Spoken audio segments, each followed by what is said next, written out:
Hi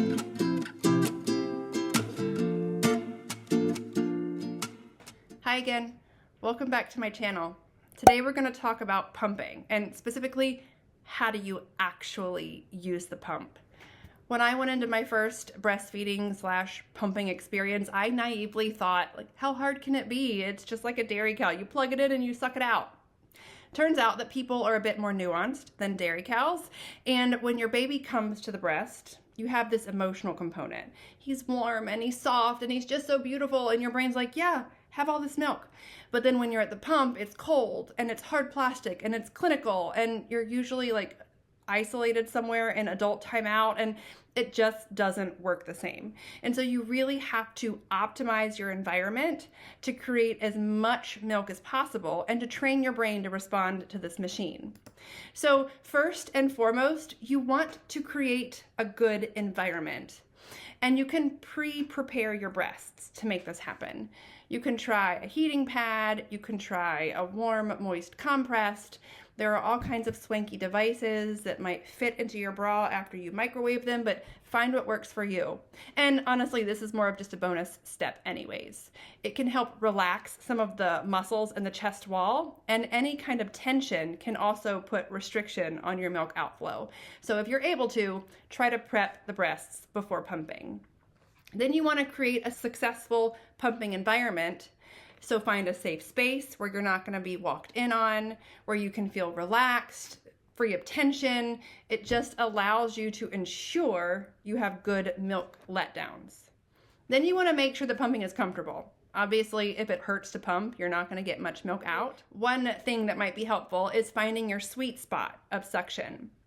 A lot of people think that more suction equals more milk, but if you increase that suction on your pump until you start to feel pain or pressure or pinching or discomfort, it's your body's way of telling you, hey, you're damaging the tissues. It's kind of like when you go to drink a really thick milkshake out of a straw and you suck really, really hard and it just collapses that straw.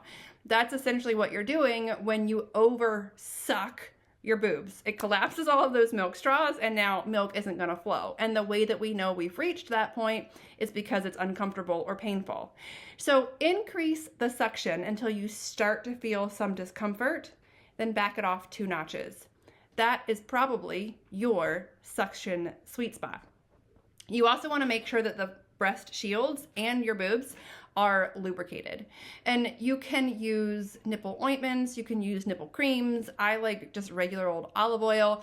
Find what works best for you. You want it to be cheap, accessible, and something that you have around pretty frequently.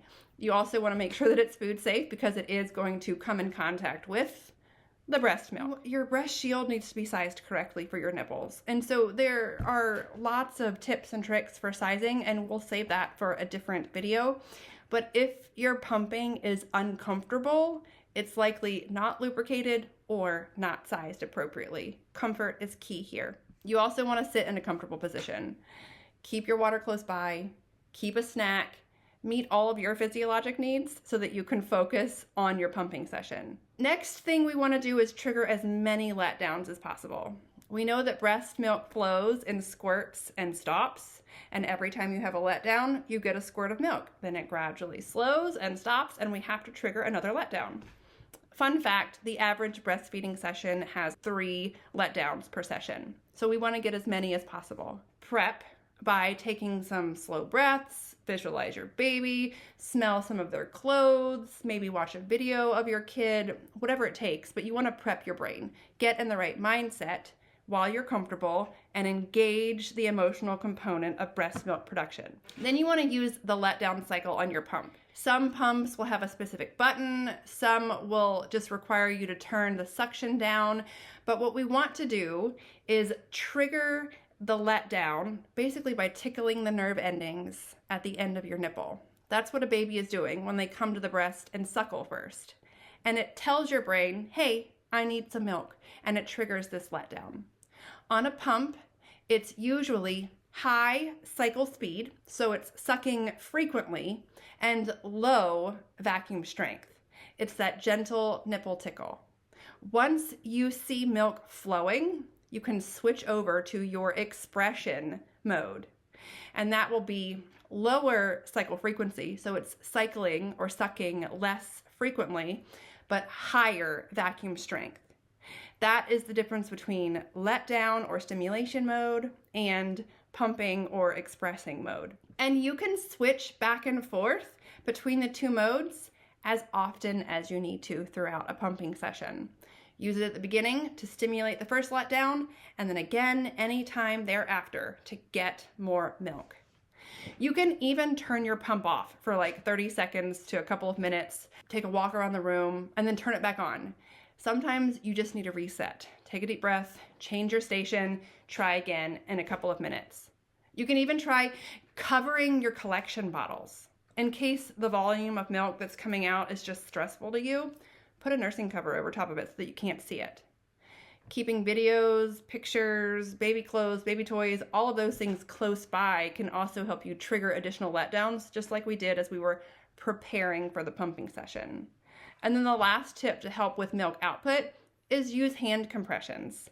Gently squeeze your breast between your fingers and your thumb, massaging and feeling for any lumpy or bumpy spots, and it helps your body to get more milk out. The machine is just vacuuming what it can touch. Your brain is just stimulating what it can reflex to. Your hands can be used to reach anything in between. Now, you've prepped your breasts, you've lubricated everything, you have all your supplies close by, you're in a comfortable, safe environment, you're set. You're gonna start your pump. Let it run for about 5 minutes, ideally using that high cycle frequency with low suction strength. And then ask yourself, is milk flowing? Yes? You're going to continue pumping on the expression mode. Switch over to the low cycle frequency and high suction strength setting. Continue pumping until milk flow stops and use breast compressions. Once your milk flow stops, ask yourself, have I been pumping for a total of 20 minutes? And if the answer is no, you're going to stimulate another letdown. Use your pump's letdown cycle or stimulation mode. You can even take a break and shut the pump off, take a walk around the room, think of your baby, do whatever you need to stimulate another letdown. And once milk starts flowing, switch back over to expression mode. If you have milk flowing, keep pumping until it stops. If there's no milk flowing, ask yourself, has it been 20 minutes? If it's been 20 minutes, you are done. The idea here is give yourself a 20-minute window. Use the letdown phase. Switch to expression phase when there's milk flowing. And then in between, while you're counting your 20 minutes, switch back and forth, trying to optimize your letdowns and increase the amount of milk that's coming out using your hands and whatever method works for your body. Once you've hit that 20-minute mark, it's a pretty good average pumping time, and you can take a break and go meet your own needs. I hope this helps. I know it's a lot of information, and pumping is definitely not intuitive, but I know you can do this. See you next time.